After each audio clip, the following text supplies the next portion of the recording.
What's going on, guys? Entice here, and Dragonflight is upon us. In just a few short weeks, we'll be packing our bags and making our way over to the Dragon Isles for World of Warcraft's next expansion. But first, we've got a bit of work to do, and that's why today I put together a bit of a preparation guide for you. This should cover all different types of players, from your casual all the way up to your sweaty players. So sit back, relax, and let's get started.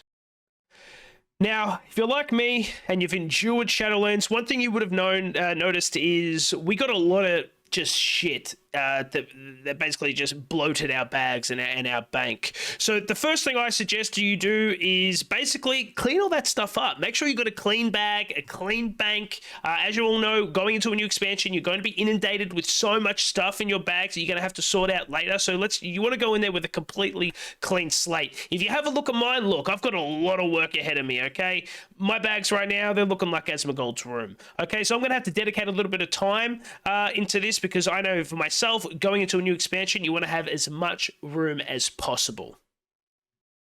Next up, I want to go through some items that I feel might be helpful for once you do get to the Dragon Isles. First up is the Cloak of Coordination.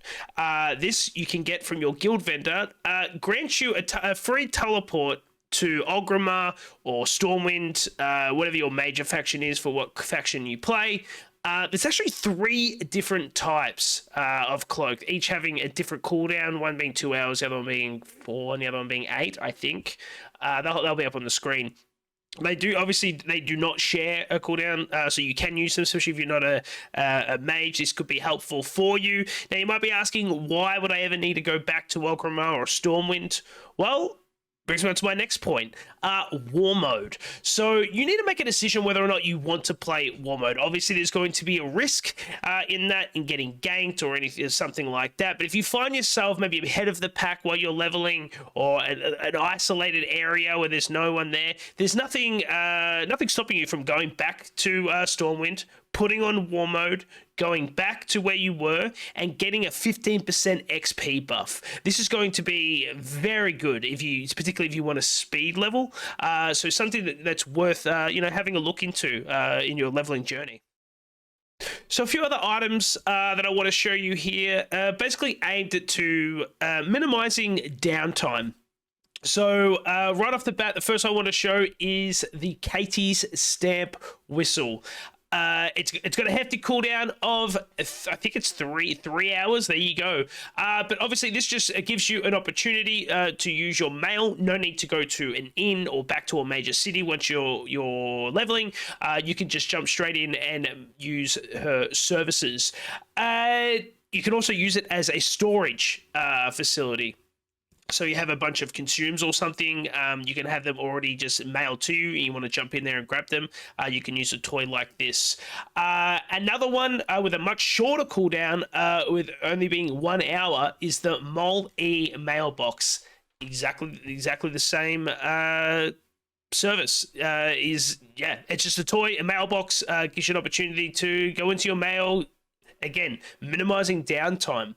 But speaking of engineering, another one that I found has been super helpful in past leveling journeys are the gun shoes. So I'll go ahead and use them for you, but as you can see, very, very fast, get you from A to B. These won't be as critical because we do get dragon flying, or dragon riding rather, relatively quickly in Dragonflight.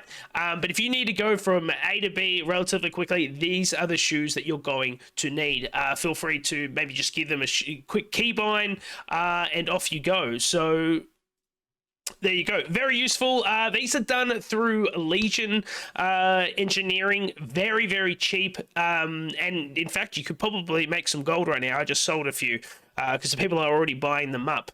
But also, with the Mole E, that again is, I believe, Northrend engineering. So you will need to be an engineer for these particular toys or items. But yeah.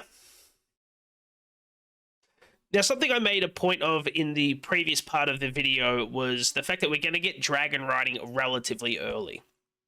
While that is the case, we won't have max Dragonriding. We're not going to have all the glyphs and everything like that.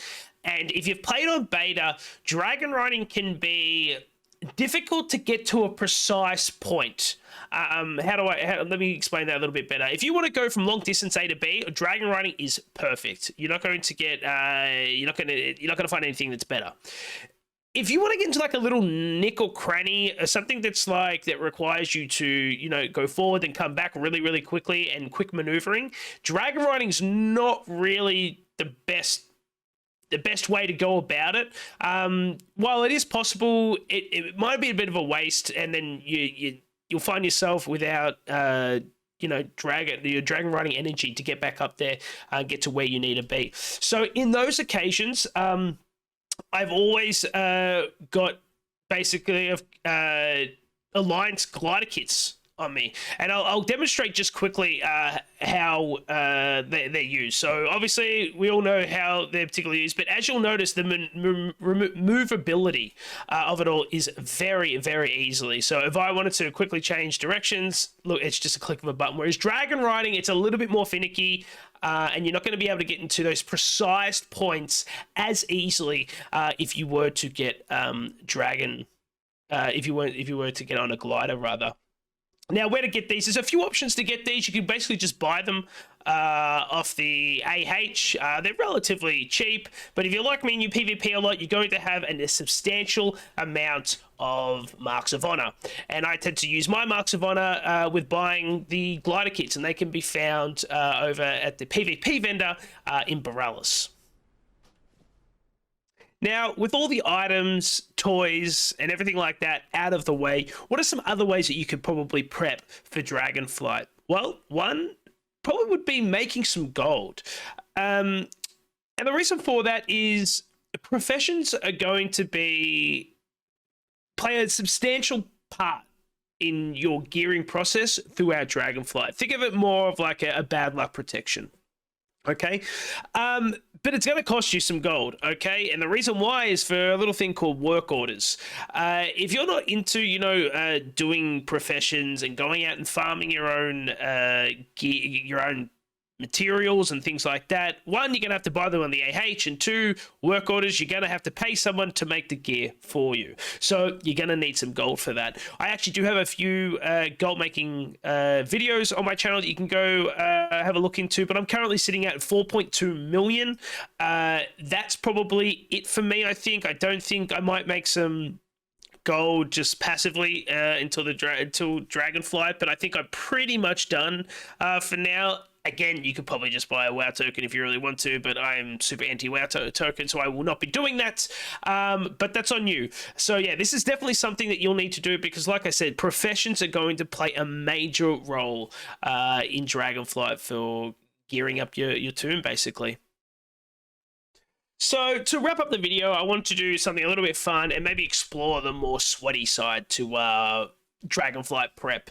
I've got a few bullet points here that I want to get through. By all means, I will not be doing any of these. These are more for the you know, mid-maxi players who really want to get ahead of absolutely everything.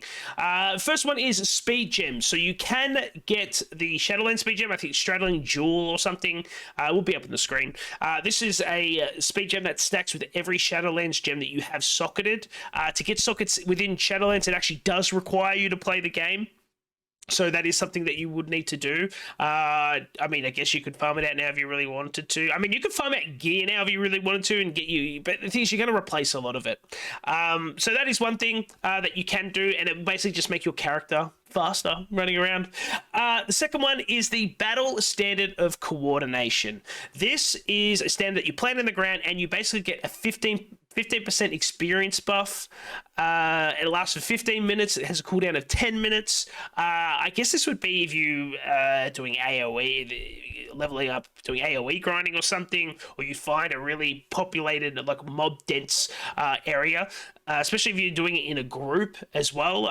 These do not stack, so you'd have to coordinate with your teammates to put yours down and they put theirs down and rotate that.